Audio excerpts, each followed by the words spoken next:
asking the question, do you believe in life after life? Oh my. Of course, I believe in life after life. I mean, what do you think happens when you die? I think that you go to heaven, and that the Lord accepts you, and your body's still here on earth, but your soul is up in heaven. What do you think happens when you die? I don't believe in life after death necessarily. I do think there's a lot we don't understand. Is there life after life? I really don't feel that there's any way that we could possibly know until we're there. Yes, I definitely believe that our soul is a very powerful, emotional thing, and I just can't believe that when our body dies, that that's the end. Do you believe in life after life? I do, yeah.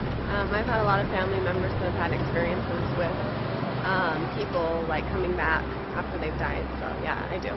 What do you think the nature of the afterlife is? You know, I'm not sure. I feel like people, maybe like their spirits still exist, and they're just kind of with the people they love. There are 1 million ways to die. Perhaps 2 million. Perhaps even more. In fact, we don't even know how many ways there are to die.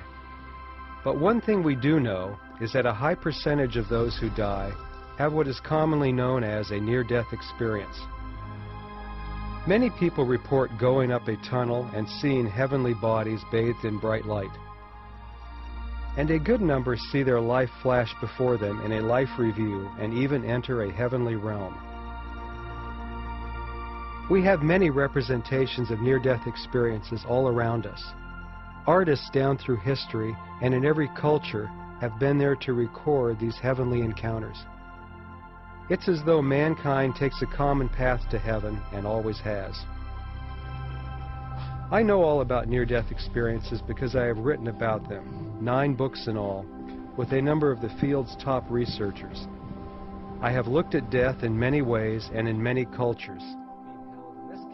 Yet, funny thing, in all the years I have studied and written about death, I have rarely thought that it would ever happen to me.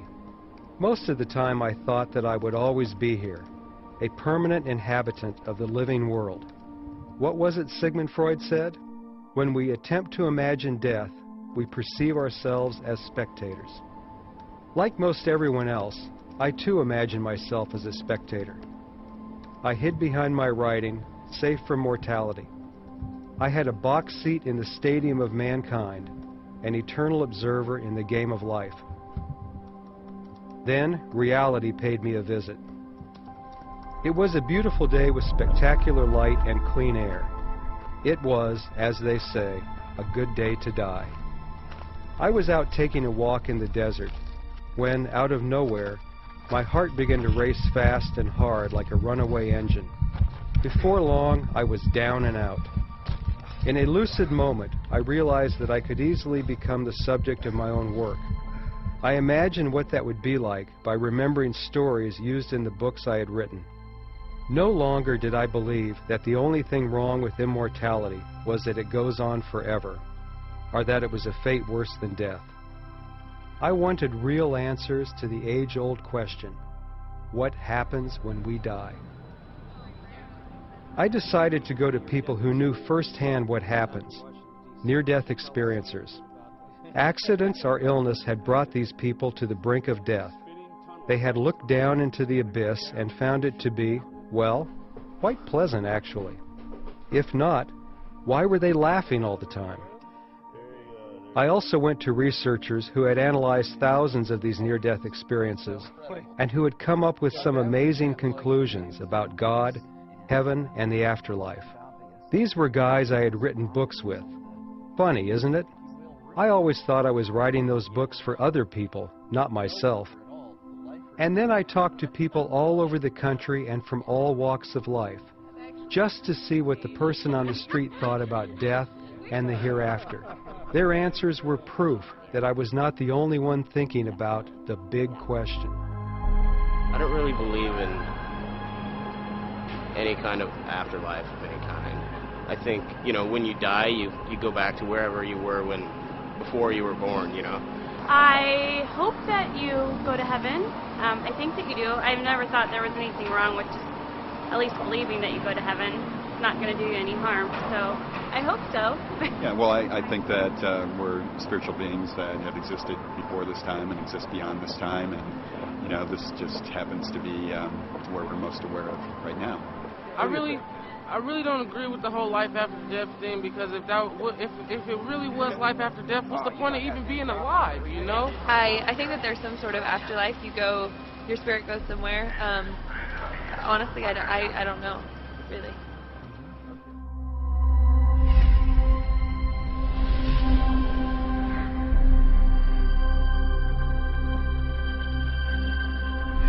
In order to get a modern-day impression of this subject, it is best to spend time with the scientists who are studying this phenomenon now. Perhaps the best scientific work is being done by Dr. Jeffrey Long.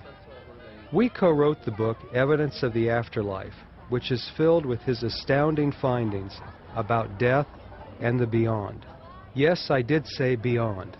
As the founder of the Near-Death Experience Research Foundation, also known as NDERF, Dr. Long has investigated thousands of near-death experience case studies worldwide. His conclusion? There is most definitely an afterlife. The question, that really important question of what happens when we die, you know, I certainly have my opinion, and I've not been shy about sharing that opinion. I think there's an afterlife for all of us, and I think that afterlife is wonderful. But I think what's even more important is why I believe that.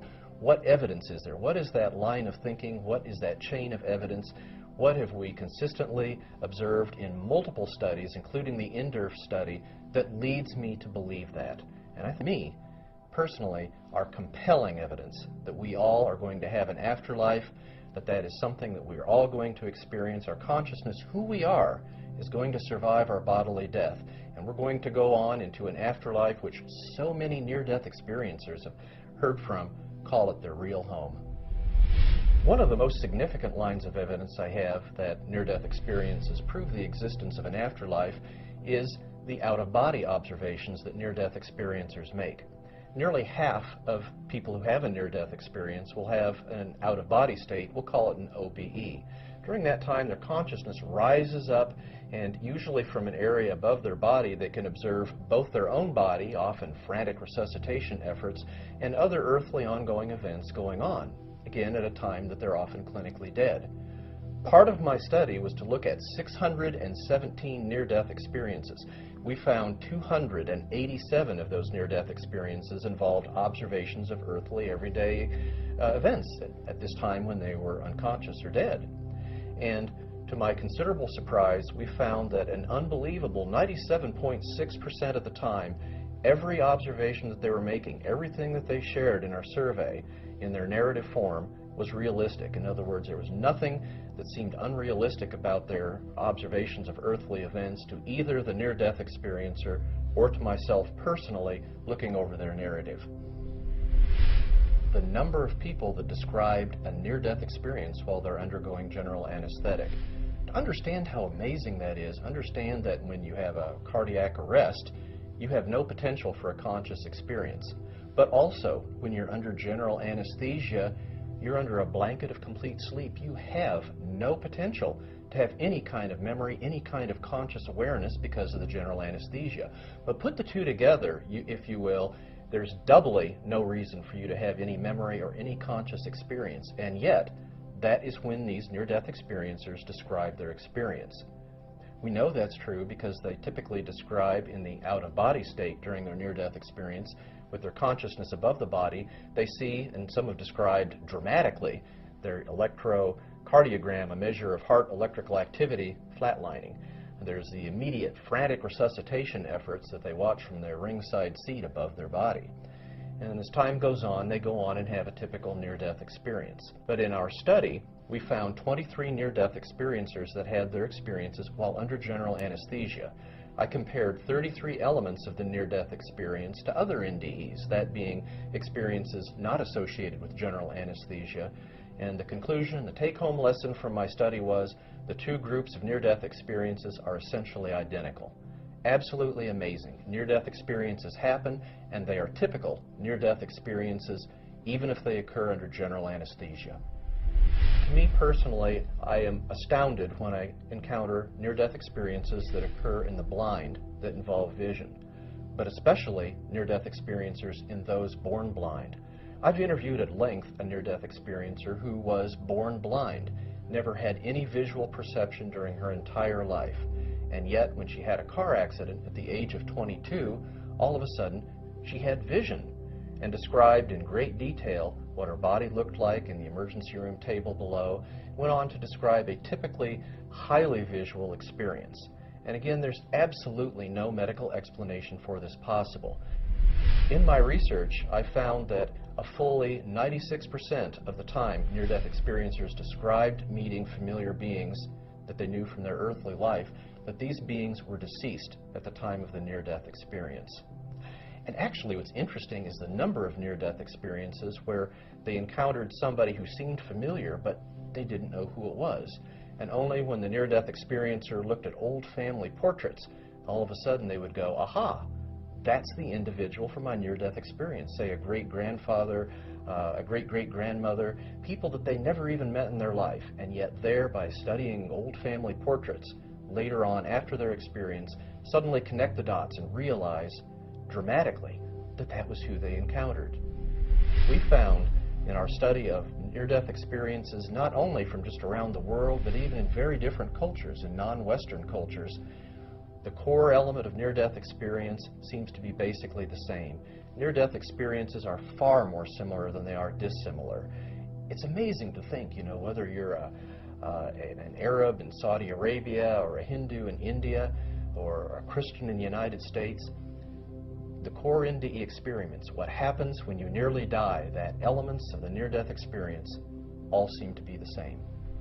This puts me out, if you will, a little bit on a limb. Here I am as a physician who's actually studied near-death experiences and making an amazing claim that the evidence is so strong that certainly to me it proves the existence of an afterlife.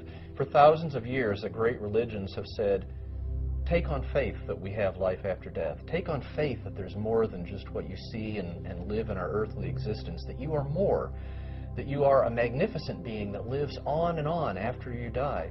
And you know the incredible thing is, for thousands of years, that message of faith, every shred of research I have, is validated. In other words, it seems to be true, that there really is life after death.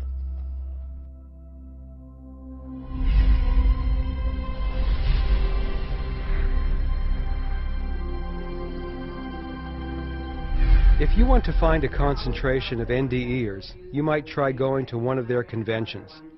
This one, the International Association of Near-Death Studies, is the largest of the associations.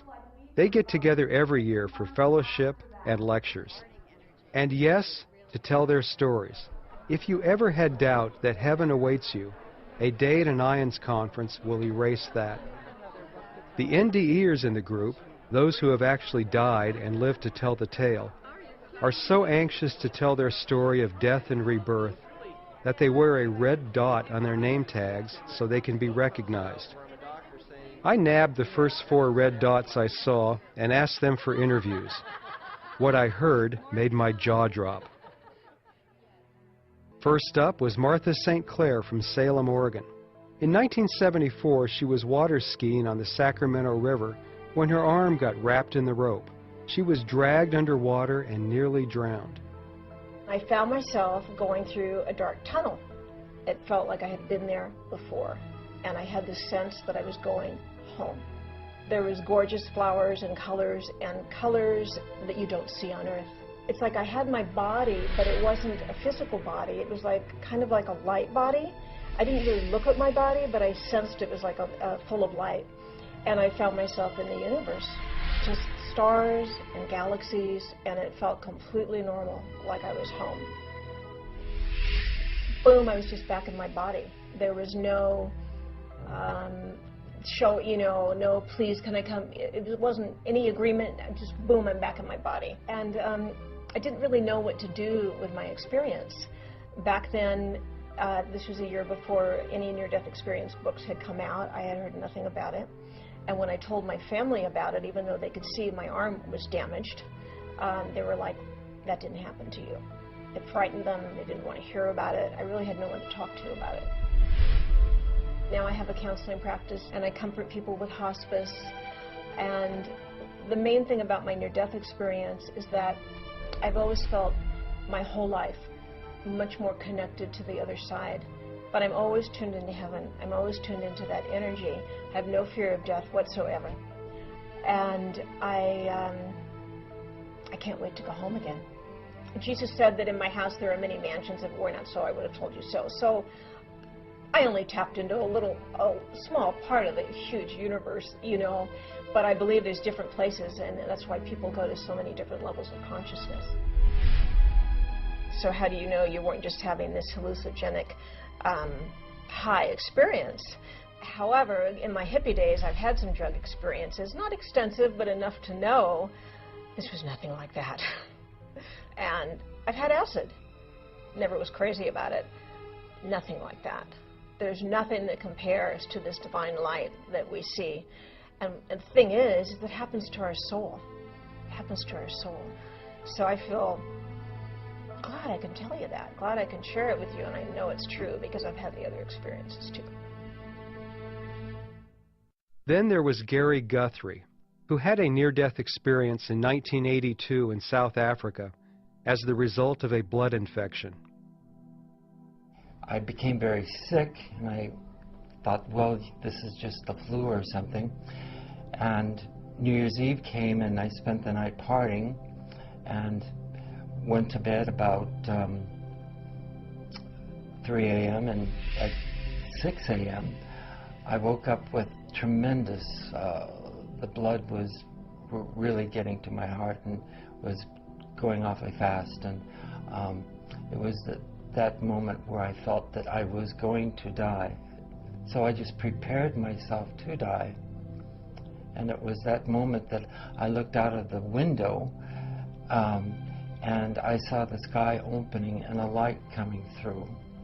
20 minutes later, I was just in tears, and this was not normal for me, and I realized that this had been something divine. The light was unlike any light that you see here.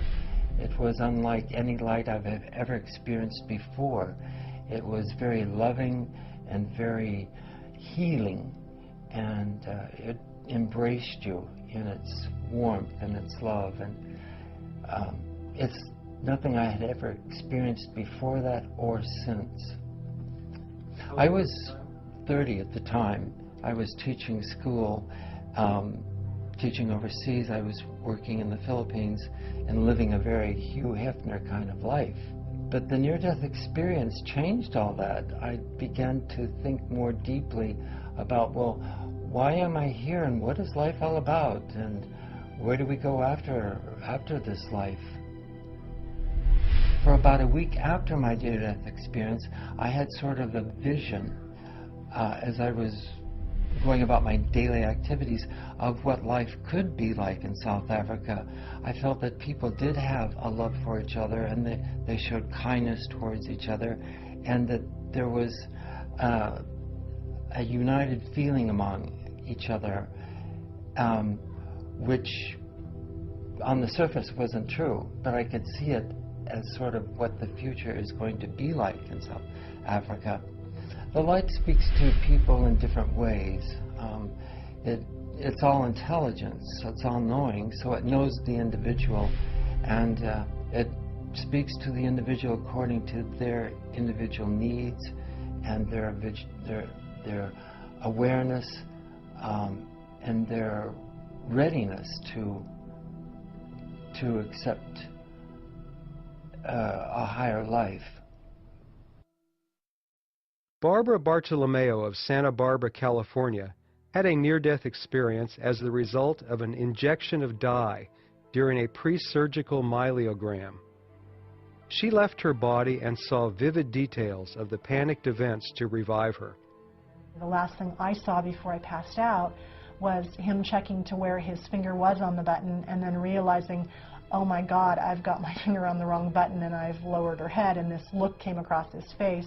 And then I passed out, and the minute that I passed out, it literally was shutting my eyes in my body that was there on the x-ray table and then opening them and being a different perspective up on the ceiling. The thought that ran through my head was, wow, if they're all so upset and I'm up here and my body's down there, then I've died. I saw them bring in an oxygen cart and they put the oxygen mask on my face, and I saw who did that and everything was going on. I saw them bring in a heart monitor, but I didn't know what it was. And as I was looking down and watching all this happening and talking to God, who I sensed was right there with me, I wanted to see what that box was that they had brought in. And so I actually was able to go from the ceiling over right in front of my viewpoint changed to where I was right in front of the box, and I was watching the line going across the box, and it was just making this, monotone beeping sound, and it was just going beep. At about 4 minutes into that, they decided that they couldn't get the defib unit in there in time, and they had a conversation, and the conversation was, why don't you try hitting her chest? And everybody kind of separated away from the front of the table, and he arced his arm over his head, and it came down and pounded on the center of my chest. So I watched that from up above, and the second time he did that and arced his arm over his head, then my vision just shut from up above, and when I blinked open my eyes, I had the oxygen mask on my face, and I was looking up into everybody's faces. I had this euphorial feeling, this absolute thrill to be back in my body and feeling so grateful that I was back. And I wanted to express that. So the minute they took the oxygen mask off, I said, oh my God, that was an incredible experience. I was up on the ceiling. I watched you all, and I could see, everything that was going on and hear you. She put the oxygen mask on me. He wheeled in that heart monitor, and I started pointing out people and what they had done while I was dead. And you guys were talking, and you said this to him, and he said that to you. The orthopedic surgeon stayed and comforted me, and I told them what had happened. So everybody listened, but then as I went through, was wheeled up to my room after I was stabilized, and this was the night before the surgery, they did the surgery the next day, no one would talk to me about it, because they knew that they had made an error and what happened caused me to die, and they were afraid of a lawsuit. And I didn't talk about it for about 10 years, but finally a friend of mine was having someone near to her die, and so it bubbled up out of me, and I realized it was my reality all these years, and I knew the story, but I needed to talk to other people to kind of help them, because it totally eliminated my fear of death. I don't really want to be hurt before I die. I want to be able to have it be easy, but the actual experience takes away all fear that you have of passing over. And then there's Jenny Summers, a graphic artist with IBM in Tucson, Arizona. As a young woman, Jenny went to summer camp with a number of her friends. To play a joke on the camp counselors, Jenny ran into a building that was under construction and fell 15 feet down a hole designed for a staircase. It took rescuers almost an hour to reach her comatose body. By the time they did, she was in the midst of a deep, near-death experience. And evidently, I guess I had died, because they were talking as if I couldn't hear them. And I started to float up out of my body, and I was encased in this love. It was just wonderful. And I said, does everyone get to experience this? It's just marvelous. And the answer was yes. And I said, even Hitler? And yes. And I knew it had to be true, because of that love is so inclusive and so beyond anything in this world. The next thing I know, I'm in front of 3 moving kind of blobby shapes, and one of them is my great-grandma Julia, and she's telling me I need to go back, and they're saying you have to go back, and I'm like, no, I'm not going to go back. So next thing I know, I'm with Jesus, and I kind of feel like I'm in the principal's office, and he's now telling me, you don't have to go back if you don't want to. I'm like, finally somebody's listening to me. I took back some of my future events that my family was going to go through, and when I wake up from the coma, I see my mom, and I say, Mom, Mom, you're going to die in 2 years. Not knowing I was in a coma, not knowing they said I had a 50-50 chance of survival now, and so I didn't know the hell that she had been through. Well, she told me that every time I would wake up from, recovery and tell the story again, I was forgetting more and more. So now we're out of the hospital, we're back home, and she has a Raymond Moody book in her hand, and she said, tell me again about me dying in 2 years. And I said, what? And she's like, and I could see she was serious. So I said, wait, why are you asking me that? And she said, you told me that in the hospital I was going to die in 2 years. I said, no, I didn't. And I couldn't believe she was telling me. She closed the Raymond Moody book. She said she never wanted to talk about it again. Go fast forward 2 years later, my mom dies.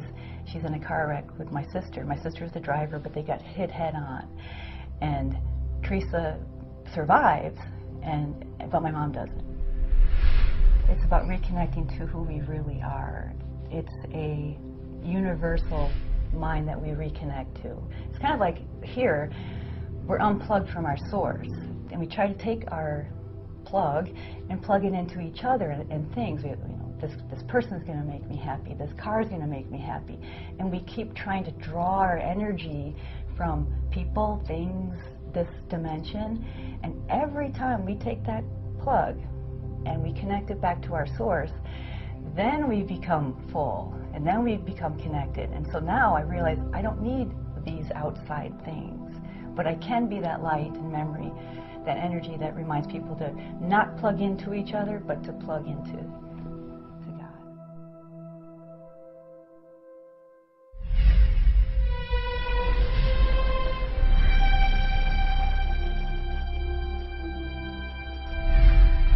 Before leaving California, I wanted to see my friend Leslie Gant, one of the hosts from the MSN program Live Earth. Leslie was hit by a car in Washington, D.C. and nearly killed, an event that she reflected on when we got together near her home in Santa Monica. A few years ago, I was in Washington, D.C., and I was riding my bicycle home, and a van hit me, and I flew 18 feet and shattered my jaw. My cheekbone was broken, and I had on my helmet, so thank goodness I'm alive for that. But if I didn't have on my helmet, I would not be here, and I've thought a lot afterward, oh my gosh, where would I have gone? And do other people think about that? Like, do other people consider what happens after this life is over? Good question. Does the man on the street think about the afterlife? We decided to find out by visiting Santa Monica's 3rd Street Promenade to ask people we met, what happens when we die? What are your perspectives on life after death? Oh, there's a great life after death. You're just here for a while, and there's a better life after death. Better land above. Have you had any experiences with that? Yeah, I did. When I was a kid, I had a near-death experience. I had my tonsils being taken out, and I can remember I was in, and I just remember it was a light tunnel. And the tunnel, it takes you right up there and all the way in. It's just this beautiful land, and everything's pretty, and it was just perfect. And all of a sudden, it just came back.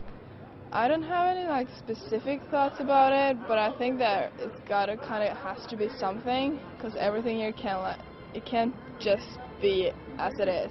It has to have something more.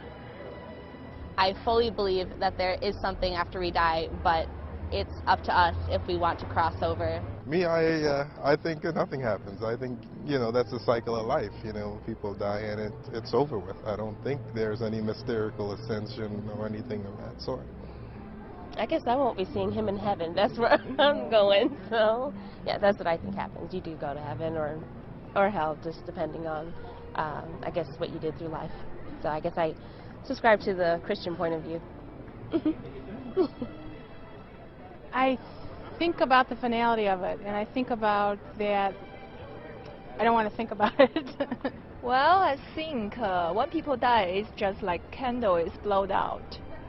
People die, and the spirit cannot exist without a body. That's my thought. I guess, either you go to heaven or hell. What you believe in what you do here on earth is what's going to happen to you after you die. You bad, if you're good, you go to heaven. If you're bad, you go to hell, I guess. I know for a fact, yes. Me personally, my grandmother, she said she had died when she had my father, so She told me about the tunnel, but I didn't believe her, and I almost died. I almost drowned when I was like 7 years old. So I saw the tunnel, but I woke up. Swear to God. So you just saw the tunnel? Yeah, I just never made it. Ah. Just woke up. Wow. Did your light flash before your eyes? Definitely. But I was small. I was 7 years old, bro. Oh, you were 7? 7 years old. It's just this endless thing, just like here right now, like hearing this interview and different stages, and it's like the play is always different. It's always a different script. It's always a different movie, but it's the same soul always going through. So that's what I believe.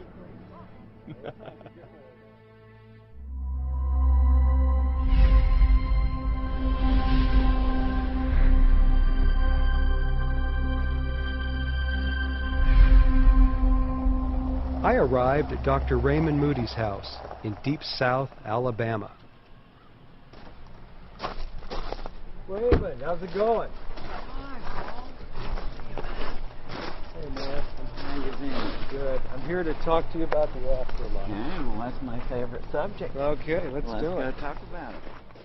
In the early 70s, Dr. Moody, then a philosophy professor trained at the University of Virginia, began to explore the stories of people who had almost died and crossed the line into a heavenly realm. These stories have been told throughout human history, but Dr. Moody was the first to dissect them and discover their similarities. He called them near-death experiences. When he wrote about these in a book, Life After Life, the field of near-death studies began. I have written 4 books with Raymond. I even helped him move into his home here in rural Alabama, so I felt very comfortable interviewing him in his living room. But even as well as I know Raymond, I was surprised by some of his answers. You've had your own near-death experience. And based on those two things, the fact that you've heard all of these stories and you have your own story to tell, what do you think happens when we die? What I think happens when we die is that we enter into another state of existence or another state of consciousness that is so extraordinarily different from the spatial and temporal frame of reality in which we exist in the physical world, that the language we have is not yet adequate to describe this other state of existence or consciousness. When we leave our mortal body, how do we leave it? What do we look like? People say that in the realm of existence they enter into upon the point of death, that there's no such thing as physicality as we experience in it in this realm. It's not that they have a physical body. It's rather that they have some other sort of vehicle which they find it very difficult to describe, but that it does have a form, that it carries a personality, but that it's just entirely impossible to describe it in terms of or analogously to the kind of body that we have. I've heard it characterized as a spiritual body, for example. That's a term that I hear from a lot of people. So when they come back, they're changed, they're transformed. There are a number of transformations we see with people who come back from near-death experiences. The most prominent one is that whatever they had been chasing before, whether knowledge or fame or power or money or any of these other things, that when they come back, they say that the most important thing we can do while we're alive is to learn how to love. How has this knowledge affected your life? The most powerful one to me has been that it really has convinced me of the importance of love. And I try in every day to be loving to people. I genuinely do try in my day-to-day interactions with people that I try to keep in mind that I will be seeing this again, and that I will be seeing this event not from the way I'm seeing it now through these eyes, but that I will be seeing this event through the eyes of the people with whom I've interacted. How do you think the world would change if you were able to prove that there was an afterlife?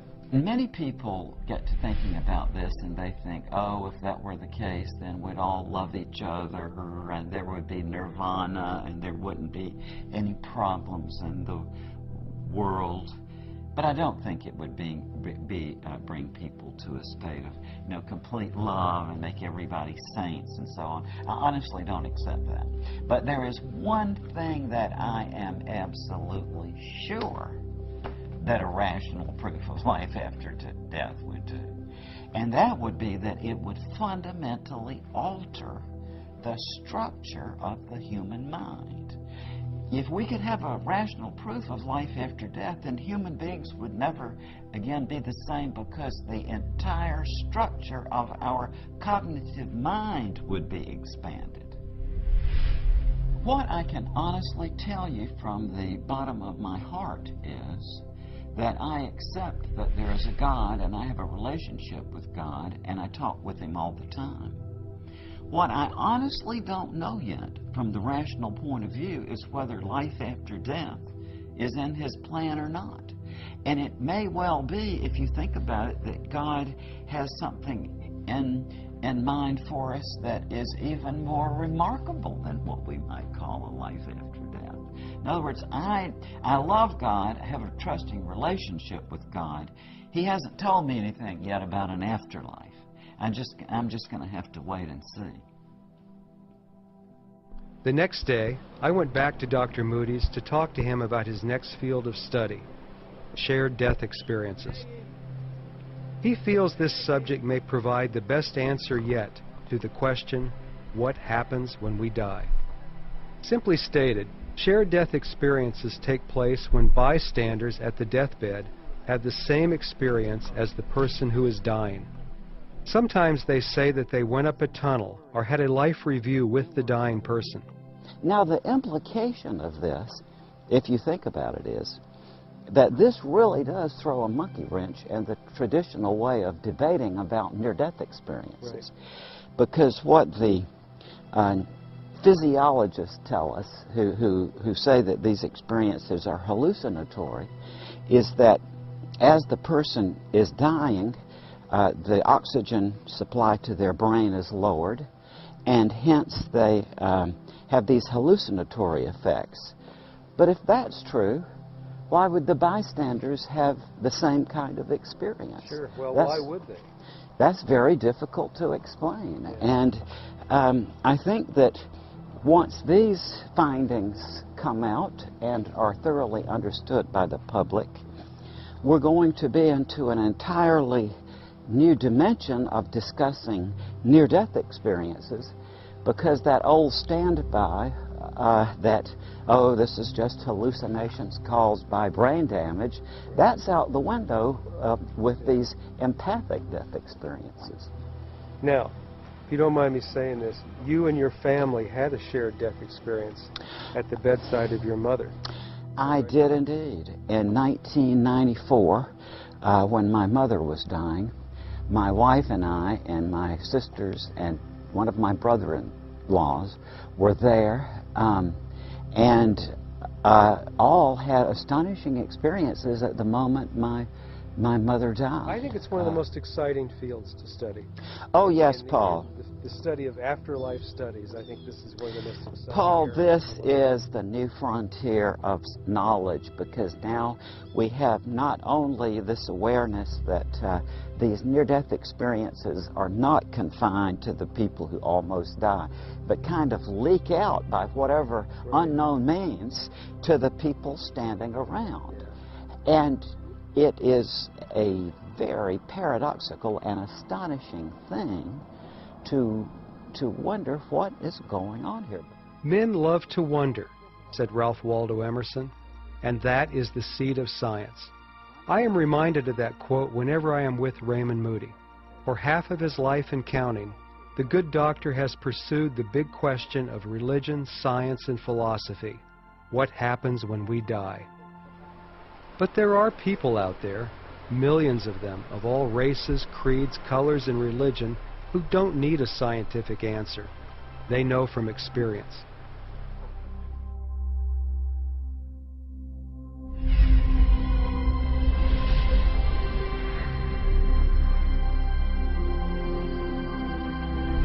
I traveled to the Pacific Northwest to visit Galen Dean Lovin. At the age of 11, Galen took it upon himself to prove to a neighbor that gasoline burns on water. He filled a 5-gallon gas can from the family farm's gas tank and went down to a nearby creek to make his point. I'm standing on these 2 logs, pouring the gasoline upstream. Yeah. So the water's flowing down underneath me, or the gasoline is flowing underneath me. And I look over, and there's my friend approaching the creek with a lit match. And the look on his face was, I would say, horror. He was doing something he didn't really mean to do, but couldn't not do. In a hot second, Galen was covered by gasoline and engulfed in flames. The pain was so intense that young Galen could feel nothing. He collapsed into the water, where his voyage to the other side began. My next awareness is I'm horizontal with my hands by my side and in a funnel. It's not really a tunnel, but it's a funnel. And the inclination of the sides was not that great, but it was obvious.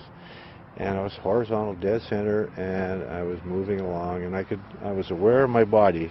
My whole body was there. I could look and see, and it was physical. Okay, it was very physical.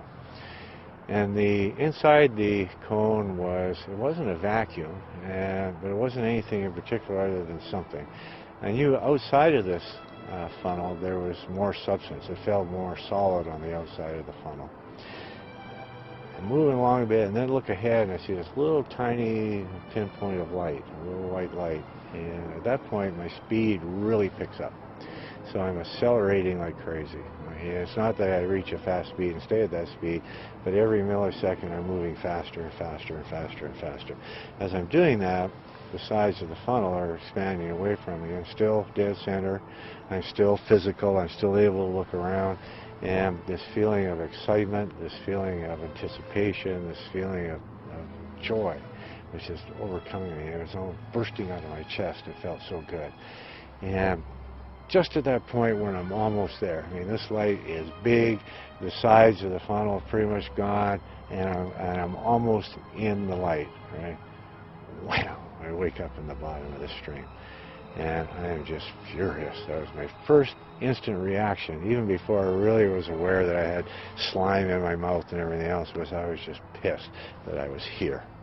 Galen raised out of the water and began to assess the damage to his burn-ravaged body. Sheets of skin hung from his arms, exposing bone and muscle. From a vantage point outside of his body, he watched as he ran to the farmhouse to get help. Rushed to the hospital in Edmonton, Canada, Galen was lucky to find that 2 burn surgeons from Houston were visiting to give a seminar on the latest treatment of petroleum burns. Within minutes, Galen was in surgery. You know, I look like a toasted marshmallow. Any war pictures you see in napalm victims or wherever, they have no discernible features, right? They're just a bloated mass. That's what I looked like. I had no mouth, no ears, no eyes. I couldn't see. The IV was hooked up into my foot because that's the only place they could find any place to put it. And I was on a morphine trip for the next 4 weeks. Through months in the hospital and years of pain and surgery, Galen continued to think about his journey in the tunnel and his near encounter with the light. Death revealed its nature to Galen and gave him special knowledge. Listen. I would say that's the first time I became consciously aware that we live beyond this life. Okay, I absolutely knew that. So from that point on, death had no hold over me at all. I was fearless. Probably pushed the envelope more than once, right? But I also found out I became really good with people who were dying. I could just be around them. I didn't have to do anything at all. They just felt better. And I thought, oh, isn't that interesting? It's probably because I never really came back. You know, my trip was interrupted. And I always thought, up until recently, I always had one foot on the other side, right, straddling the fence of life. And so what I absolutely am certain of is that whatever it is that we do after this moment of time, it is a good thing. It's peaceful, it's joyous, it's harmonious, it's exciting, it's a higher level of intellectual being, if you want to call it that. And there's a connectivity there to this larger universe than we have here now. Galen says he isn't waiting for science to make a decision for him. He believes in the afterlife and has no fear of dying when his contract is up. The same is true of Lupita Kirkland. At the age of 13, Lupita and her family traveled to Acapulco for her coming out party. When Lupita and her family checked into the hotel, they were treated to a concert just below their 8th floor balcony. One of Lupita's sisters recommended that they run to the lobby and watch. Lupita did just that. But unbeknownst to her, someone had closed the sliding glass door going back into the room. Lupita ran through the door, which shattered into sharp shards and covered her with 1,000 cuts. I saw a lot of blood, like somebody pouring full hose, you know, full of blood all over the place. And so my dad grabbed me and he put me in the bed and he wrapped a blouse to compress on my wound. And so he asked me to, because I have wounds all over my veins, he asked me just to hold them so I could cover the wounds here in my arms. And I realized that I was going to die. So I told my dad that I'm going to die today. I saw my body in the distance, and I was like in the room, and I had the vision of my mom getting the doctor, and as she was screaming and crying, and I felt sorry for her. I wanted to console her and let her know that I was okay. Even though I was afraid at the first moment when I was detached from my body, an overwhelming sense of peace came all over me, and I knew I was okay, that I was going back home, and I wanted to share that with my parents, that I was okay, but I couldn't talk to them anymore.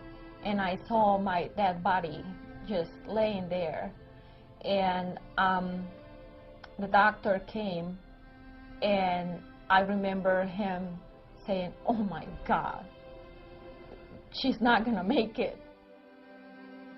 I saw the tunnel. It seemed to be made of dark clouds. At the end of the tunnel, there was a light. At the end of that light, I saw the image of what I believe is Virgin Mary, and I was reviewing my life with her, and we spoke about my mission in life. And after that, we had spoken about me coming back, because I realized that my mission was not complete and that I needed to go back. So finally, I was pulled back, like with this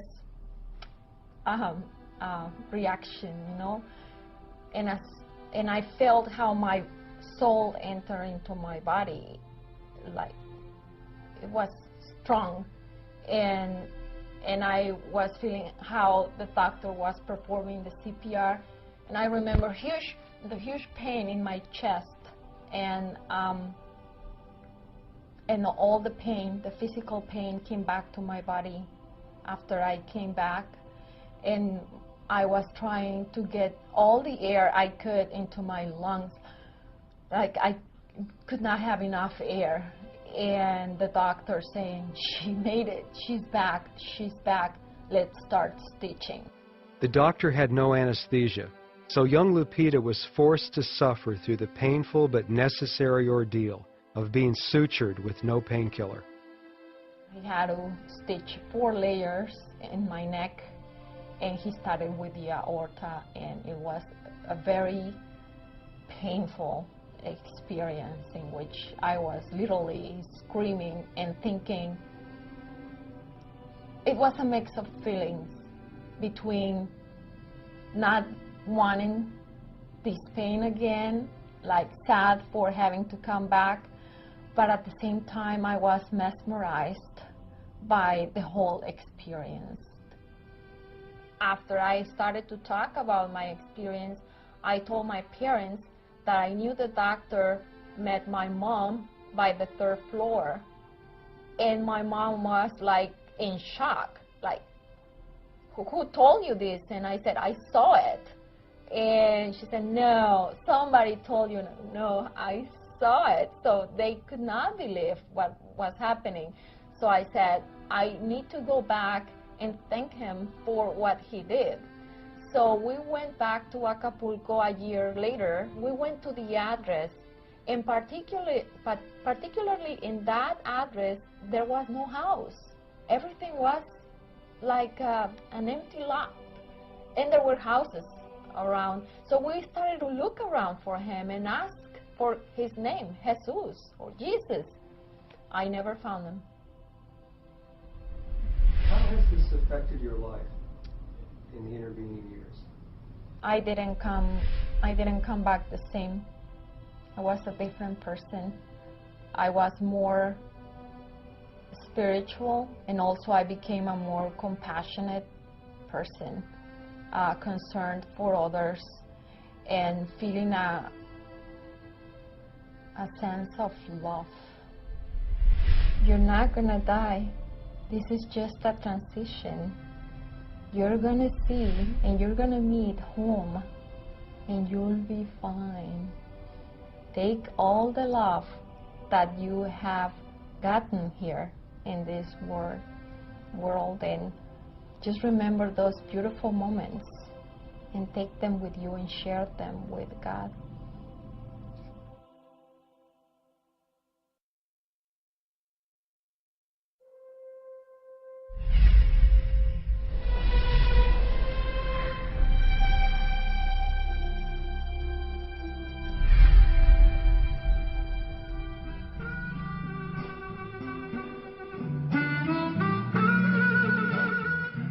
New Orleans has been called many things, from an ingrown, self-obsessed little city to a place that can drive a sober-minded person insane.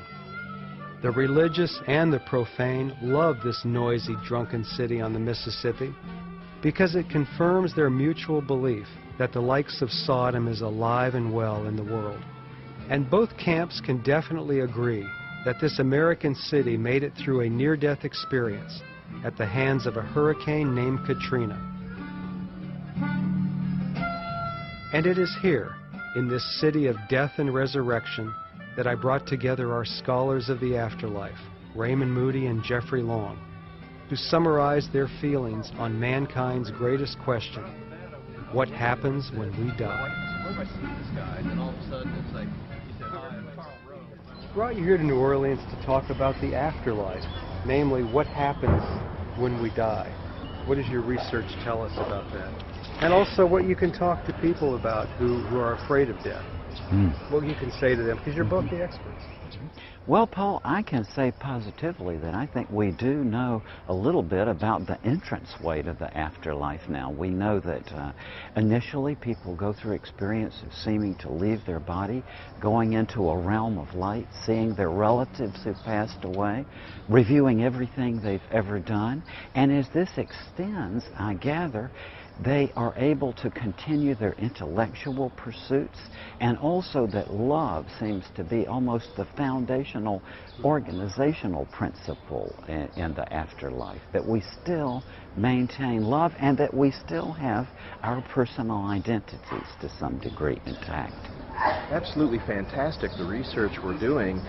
Certainly in humility I would point out that what we don't know far exceeds what we do know, and yet what I consider to be so positive about the research I've been doing is that we're now at least connecting some of the dots, developing some understandings, and some of the understandings that we're coming to are absolutely remarkable. I think they could literally change the world in terms of their impact on people.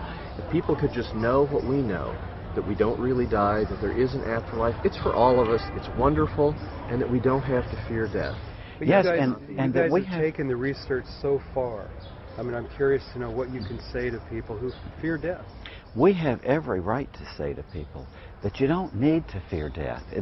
This gives a great basis from which to work with patients on their fears of death, because this is solid information now that does convey hope, and that people who've lost a loved one to death, which is the worst pain that life can bring, can be comforted now by the fact, as I regard it, that there is a world beyond in which we can be reunited and continue our relationship with our loved ones.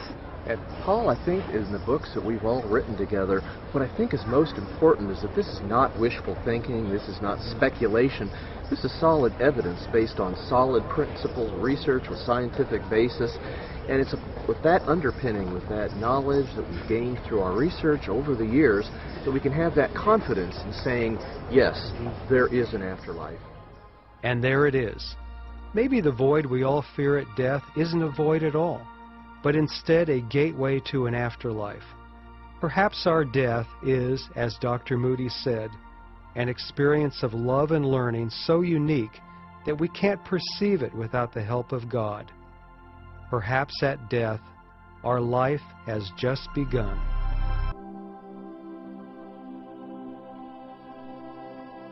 What do you think happens when we die? I think when we die that we go on to another lifetime, and I think that whatever happens in that lifetime absolutely has to do with karma from your previous life. And whatever you give in your life today, I think you're going to wind up with whatever you gave in the previous life in the next life.